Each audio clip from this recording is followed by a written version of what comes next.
tous, bienvenue dans une nouvelle vidéo de Encore un projet. Aujourd'hui, changement d'huile de la transmission. Je vais vous montrer comment que c'est super simple à faire soi-même à la maison.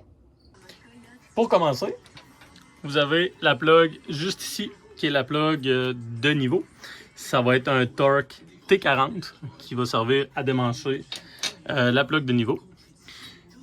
Pour ici, ça va être dans le fond un box 15 mm qui va servir à démancher cette boîte-là.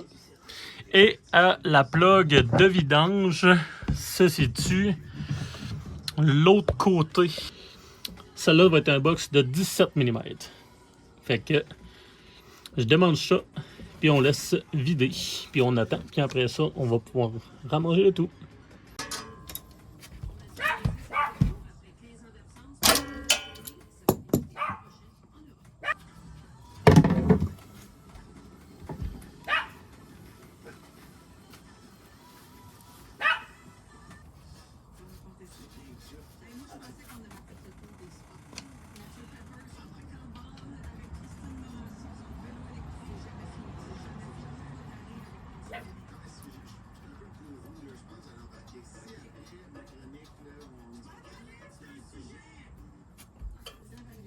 Pour la botte, on sert ça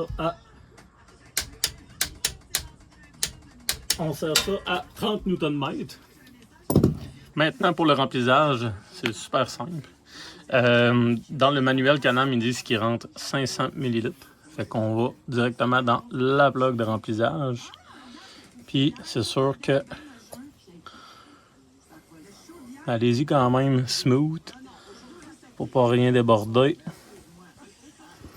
Puis la bouteille, c'est une 946 ml.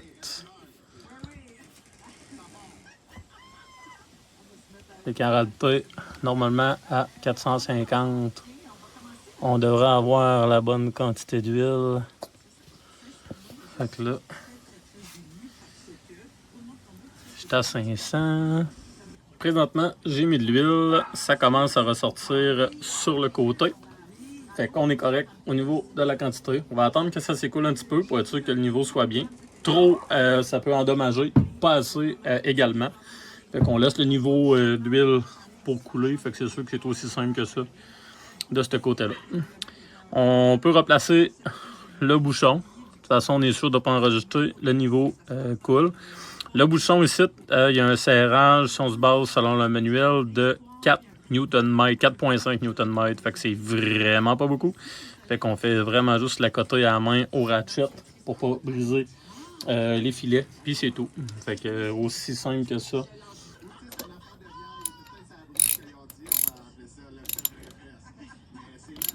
Fait que on accote. Parfait. Un coup que la plug, il n'y a plus d'huile qui s'écoule, on remet la petite vis de niveau.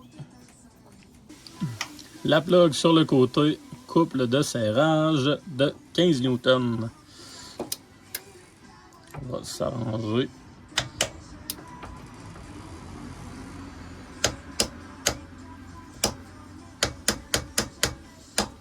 Fait que c'est parfait. Petit retour sur le changement d'huile. Torqué à main, mais vraiment, eux autres, ils disent à 4.5 Newton. Torqué à 15 et en dessous, torqué à 30. L'huile qu'ils recommandent, c'est de la 75W 140 pour la transmission.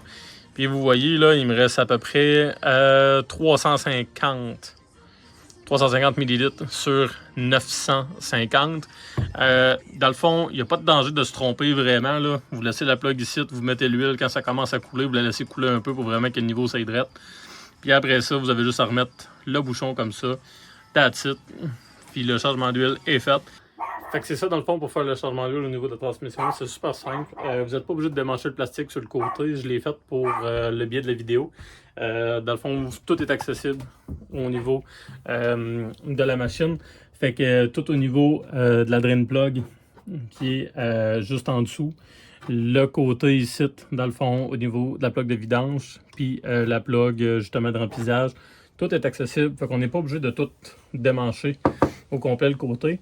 Mais si jamais vous voulez le faire, là, il y a juste 3 push-pins. Il y en a une en avant ici.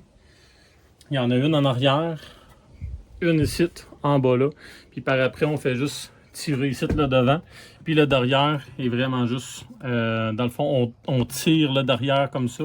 Puis après ça, on tire vers en avant. Fait que c'est juste aussi simple que ça.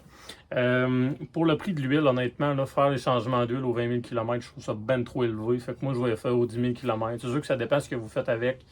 Puis du nombre de millages. Là, si vous faites 20 000 km par année, peut-être pas à ce point-là. Là, mais tu sais, c'est sûr que moi, ma machine, je m'amuse pas mal avec. Mettons que j'en profite. Fait que les changements d'huile, je vais les faire assez fréquemment. Fait que ça évite justement qu'il y ait des résidus ferreux justement qui se ramassent dans les guides puis tout ça. Puis très important de vérifier que la plug aimantée. Fait que ça évite bien gros justement que si jamais il y a des morceaux de fer, ben, ça vous donne tout de suite une piste qu'il y a quelque chose qui commence à se briser à l'intérieur. Faire une réparation de préventif. Fait que des fois ça vaut la peine avant de tomber en panne avec ça puis coller le towing. Fait que c'était aussi simple que ça. Fait que si jamais vous avez des questions, je ne vous pas de les mettre en commentaire. Fait que ce fut un plaisir. Bye!